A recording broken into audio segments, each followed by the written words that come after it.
जय श्रीकृष्ण परब्रह्मणे नमः। भगवद्गीता भक्ति योगः।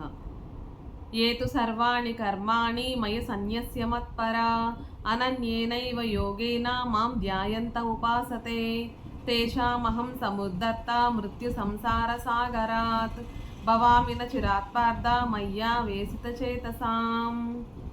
భావం ఏంటంటే, ఓ అర్జున, నన్ను ఆశ్రయించిన వారు ఎవరైనను సమస్త కర్మలను అనగా వైదిక లౌకిక అన్నియు ఈశ్వరార్పణము గావించి వేదాలలో వర్ణింపబడిన దేవ సంబంధమైన సర్వకర్మలు, జీవనోపాధికై ఆచరించే సమస్త కర్మలు అన్నయు ఈశ్వరార్పణము గావించి నన్నే పరమగతిగా మనసున బాహ్యేంద్రియ చింతనలు ఏవీ రానియకుండా పరమాత్మను ఏకాగ్రత చిత్తముతో ఉపాసించుట కంటే అన్యమెరుగని యోగంతో నన్ను ధ్యానించుచు ఉపాసిస్తారో, ఈ విధంగా నాయందే మనస్సు లయించిన ఇట్టి పరమ భక్తులను నేను అతి శీఘ్రముగానే మృత్యువుతో కూడిన సంసార రూప సముద్రము నుండి ఉద్ధరించదను, మరు జన్మలేని మోక్షాన్ని పొందుదరని భావము.